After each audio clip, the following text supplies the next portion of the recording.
Alright, something that I didn't mention in my last video, some of the things that I wanted to mention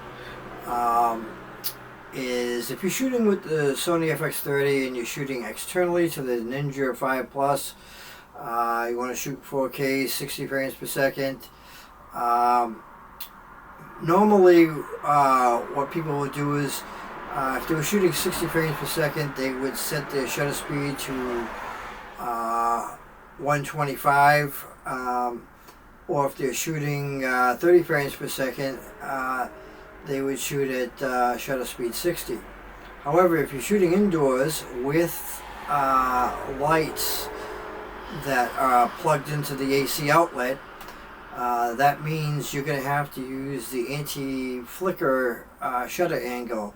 It's in the anti-flicker menu, and you're going to set your shutter angle, and you would set them as follows.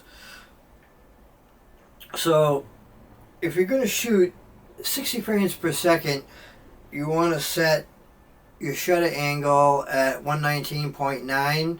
If you're shooting 30 frames per second, 59.9.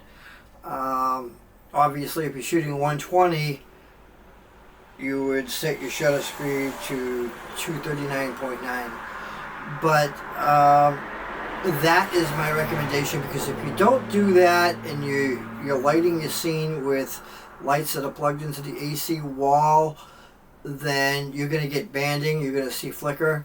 And for some reason that happens with the Sony FX30. That's why they have the anti-flicker shutter angle in the anti-flicker menu. So that's what you're going to want to do. As far as using Cine EI, if you're going to shoot Cine EI, which shoots with the base ISO of 800 or 2500, I like to use Cine EI. It's great. And what I use for log is S-Gamut 3 Cine S-Log 3. That's what I use. Works great. And you know, for some reason, you know, everything comes together here. It works great. Now, as far as metering mode is concerned, what I do is I set the spot metering. If I'm shooting subjects like myself, or you know, I'm shooting models, or you know, or subjects, I'll use the spot metering. That way I know that my exposure is correct, because the spot meter is right on them and it gets the skin tones perfectly. So that's what I use. And I'll use center view usually when I'm shooting as far as with the auto focus tracking system, tracking someone's eye. I always have that on. That works flawless. I like the way it works. You can set it to like zone if you like, which would be a bigger part of the screen, and it would catch the eye.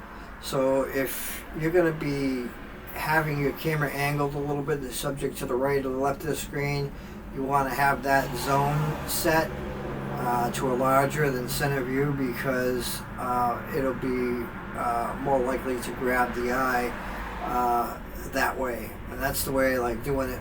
Now, if I'm panning the camera around on subjects, like coming from toe to head or something like that, panning it up, I'll have the eye focus, the auto eye tracking off as I'm panning, and I have it on center view.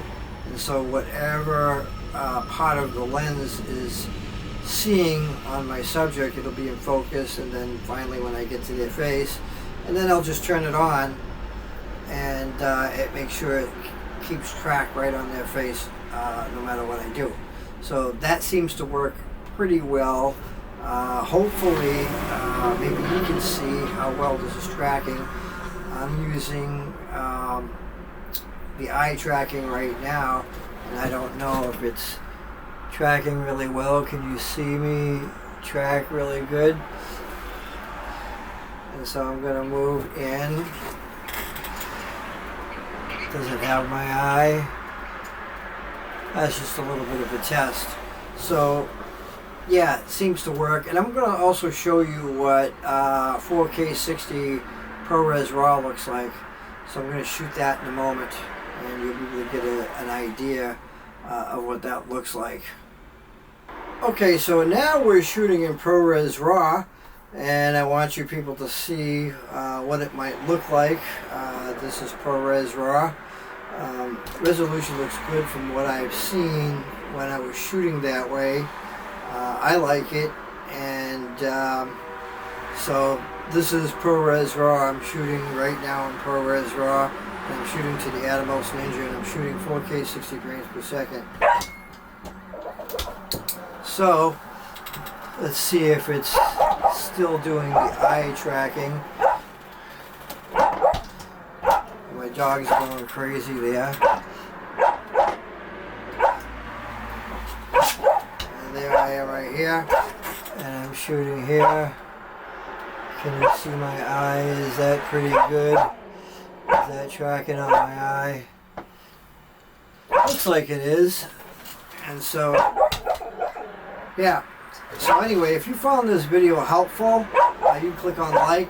And if you want to be in tune to when more videos come out, you can click on subscribe. And thank you for watching.